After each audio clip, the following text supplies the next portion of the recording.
Hey guys, Lord here, back again with another action figure review. Today we'll be taking a look at the Marvel Legends Puff Adder Build-A-Figure. Can't believe they wasted a Build-A-Figure slot on that dork. The Herb, a classic Ghost Rider villain. Something we've needed a lot more of in the Marvel Legends line. Blackheart, Mephisto, Lilith, Zarathos. This of course is brought to us by the fine folks over at Hasbro, because they gave us this guy. I mean, granted, it's a freaking Bucky Cap repaint. That probably should have come out 5 years ago, because it's just a head sculpt, and a gun sculpt, and a collar sculpt. They didn't have to do a whole lot to bring this guy to life.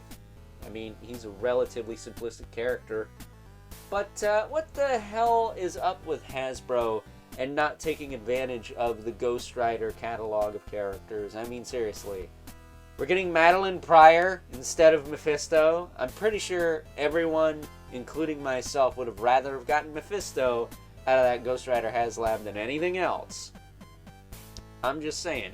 Because while I do have the Marvel Select Mephisto, you know, that thing goes for a lot of money, and I'd rather not break the dang thing. So, you know, I tend to just leave it where it is, on display on my Ghost Rider shelf. So I am a tried and true diehard Ghost Rider fan and aficionado. I mean, I dropped 2.5 bills on that Mezco Ghost Rider. I obviously like the character enough to do that. That said, side rant aside, I did kind of foreshadow this in my Marvel Legends Retro 3-inch Ghost Rider review the other day, so check that out if you hadn't already. Really appreciate it if you did. But taking a look-see at the Orb's only accessory, his gun. His little shooty bang bang gun there, which does not come with an effect, but can receive effects, so I might have to dig one up, put one in there.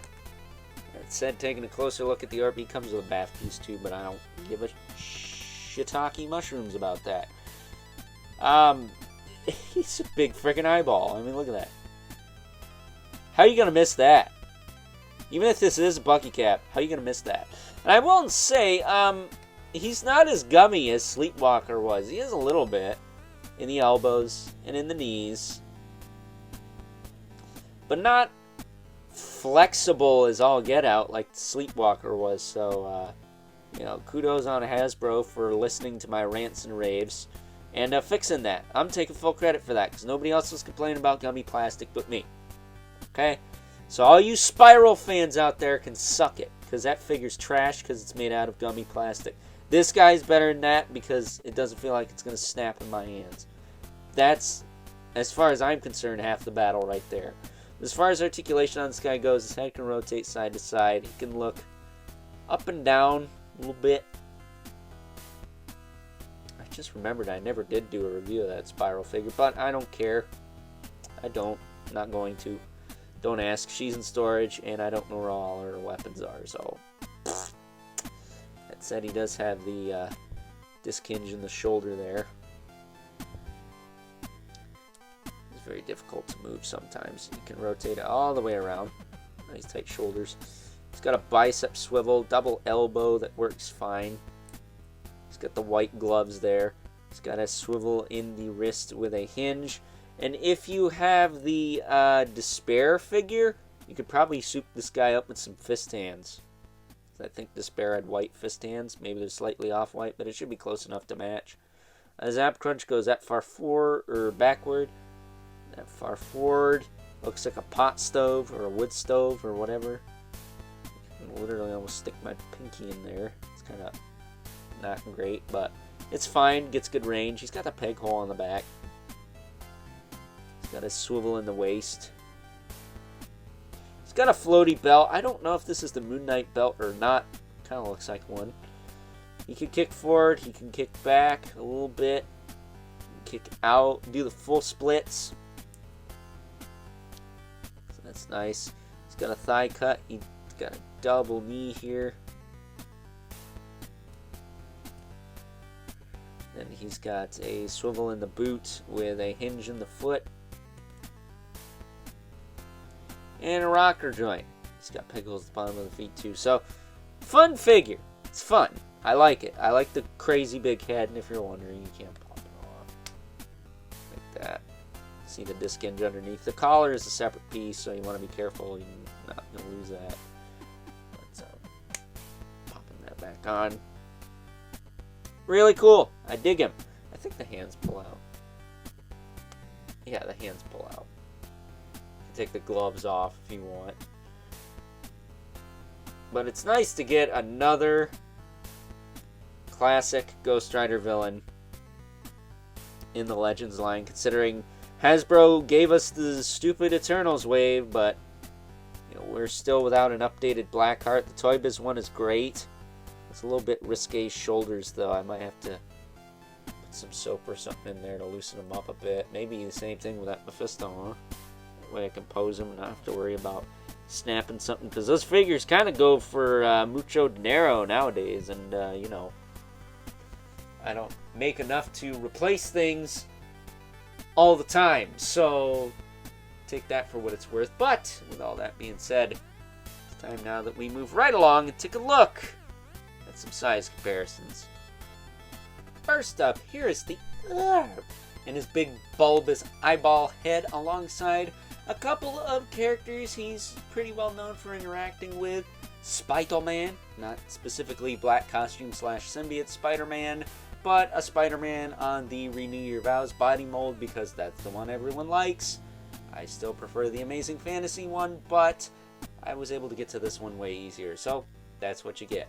That said, this one blends in with the backdrop less because it's a black figure, so go figure, right?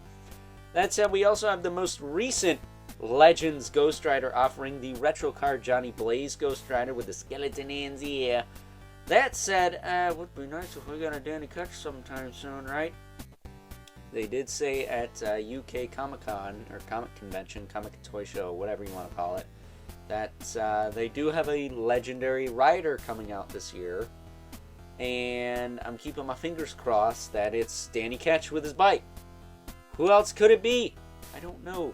They're not going to do Vengeance. There's no way in HE double hockey sticks they're going to do that. So, moving these two out of the way. Sending them off to the side here. This, of course, wouldn't be one of my videos without bringing in Mythic Legion's Brother Mandibulus. Go. His foot is a little loose on me. I'm gonna have to fix that. Ah! Come on, you. What's wrong with you? Jeez. And the infamous K11 Spawn, who, as usual, towers over everyone, because even though the Herb has a big bulbous eyeball head, he's no match for good old Al Simmons here. So with that being said, time to wrap things up. Some final thoughts. Overall, and despite the fact that good old Herb here is just another simple Bucky Cap repaint, he's one of my favorite Marvel Legends from the calendar year 2023, for those of you watching this in the future. I don't know if he's top 10 or anything. I mean, we did get some really good MCU stuff from No Way Home, the Spider-Man animated series VHS collection, and some other odds and ends here and there, one of which will be coming up later today, so stay tuned for that. But, yeah, man, I like this figure. I like it a lot, actually. I will probably display it on my Ghost Rider shelf if I have the real estate for it. And I hope Hasbro takes note of how well this guy did, because I don't think this figure went on clearance. Despite what everyone says, oh, it's Bucky Cap repaint, oh, it's a character not a lot of people know about. It's a Ghost Rider related character, and Ghost Rider related stuff sells, at least where I'm at, because this guy was kind of hard to find. This wave was relatively easy to find, but this figure right here, not so much. So, with that in mind, Blackheart, Mephisto, Lilith, Zarathos, Vengeance, Caretaker, and Danny Ketch, please and thank you. Oh, and the classic all-white cowboy Ghost Rider would also be nice as well. And the female one, Alejandra Jones, I think is her name. And you know what? Give the people what they want. They want a Robbie Reyes. You can make a G.I. Joe vehicle for $100. It's almost the same size. You can do that too.